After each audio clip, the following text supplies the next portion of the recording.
Hi everyone, and a very Merry Christmas. It's finally here. We're going to talk about the 12 epic bourbon days of Christmas.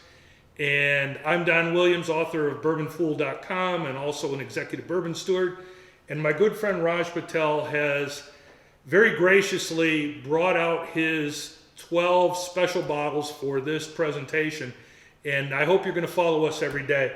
Raj is a collector that has an eye for very unique bottles, and today we have a very unique one. In fact, it's a Merry Christmas bottle. But Raj, tell about how you came across and you started collecting. Sure.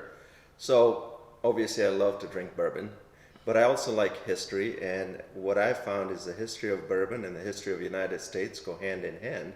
And as I learned more about the older distilleries, it piqued my interest, and I started finding those bourbons, and it's been a great hobby. I've had a good collection, and it's a collection I don't keep to collect, but it's a collection I want to open and drink and share with friends. And I'm very honored that Don would do this video blogs with me, and that we get to open and try some great bourbons that were made to be drank and not to be kept. And Raj, the one thing I like to do is drink bourbon also, and the opportunity to drink some of these is special, and I appreciate it very much. Everyone, you're in for a treat. This is just the first day of 12, so make sure you check in. And this one is very old Fitzgerald, and it's produced by the Stitzel-Weller Distillery. And what is really cool about this is it was produced by Stitzel-Weller when Pappy Van Winkle was still running the operation. So way before there was a Pappy Van Winkle brand, Old Fitzgerald was one of their flagship products, and the juice is spectacular. It's a wheat-based mash bill, and I am so excited to try this. And the other important thing here is this is a Merry Christmas bottle, and we'll talk about that. It's actually a promo that was made for people to give away as gifts, and we'll talk about it. It has an interesting backstory. Yeah, and the other thing was, Don mentioned about this bottle was actually handled by Pappy himself, because it was distilled in 1951 and bottled in the fall of 1959, which also happens to be distilled before Don was born and then bottled after he was born. So I think this is going to be even more special bottle for Don, because I hope back then the only time he tried this was when he was sick and his parents gave some to him. I'm going to have friends who said they can't believe a bourbon was ever made before I was born, but it was. So this bottle says right on the top, made exclusively or expressly for Ralph Montanaggio. And we did a little bit of digging in, and he was a businessman in Indiana, and he had a restaurant bar called the Flytrap Lounge. And word has it that he used to run numbers there, had a little bit of football gambling there, and the Chicago mob didn't like it. And the Chicago mob stepped in and kind of put the squeeze on him for a street tax. And the story is that he paid it for a while, but I don't think he paid it enough, because they ended up firebombing his store. Full disclaimer, we can't verify that that's the exact same man, but it all ties together timeline-wise. And that is the provenance kind of this bottle, so it's very unique. Yeah, and like a lot of old bottles, it's an old cork, so it did break when I opened it, so I'm going to step back and go get an opener and take out the cork. Be right back. Ladies and gentlemen, that's live video for you, and we can't pre-plan everything, but we have it open now, and it's going to be still a fantastic experience. I can't wait to try this. I've been waiting so long. Cheers. Right. Cheers. Merry Christmas. Merry Christmas to you.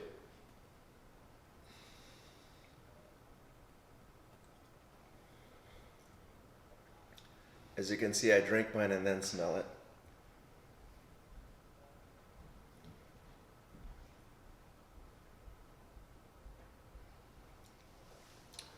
So while Don is enjoying his experience of this bourbon, so Don mentioned earlier that Pappy, this was a wheated recipe, but originally it was a rye recipe. It was Pappy who bought that brand right after Prohibition and replaced rye with the wheat. But the brand actually originally started in the late 1800s when a rectifier, S.C. Herbert's bottled this and called it Old Fitzgerald. And he named it after John Fitzgerald. John used to be a treasury agent. He was also from Milwaukee, Wisconsin, just like S.C. Herbert. And at some point, rumor is that John started working at the company, and he had a good nose for good bourbon, and he would mark barrels that were good bourbon. And eventually, Herbert decided to bottle that premium bourbon and called it the Old Fitzgerald. And why did he do Old Fitzgerald? Because he had another brand called Old Judge, and he added the old to the Fitzgerald brand also. And the other thing to note is later he bought a distillery down in Frankfurt and called it the Old Judge Distillery, and that's where they were making Old Fitzgerald. And then eventually Pappy buys it, actually for $10,000 back in the day, and made it into a brand that we know very well today. I think some of you might recognize the current bottle. So in 1959 is when they started making the decanter bottle. It's another fabulous bourbon even today. That's now made by Heaven Hill. Right. And something that you all need to know is that Pappy Van Winkle was an innovator back in the day. He was a stickler for using specific processes such as jug yeast. He would not ferment under pressurization. He would do different things because it was always fine whiskey. That's what they wanted to make. And people will tell you, and this one is a fine whiskey. It is. Ladies and gentlemen, I can describe this as a very mature Weller.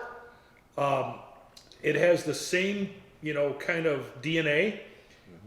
It's very kind of what I'm going to say, a little bit woody, but it has great taste and it has a full body. It's really kind of very interesting. It is. It's a great bourbon. I did want to try this with the current. I have an 8-year Old Fitzgerald that I poured earlier, and I just want to compare the two. I'm sure they're going to be very different, but I'm just curious how they cheers compared to.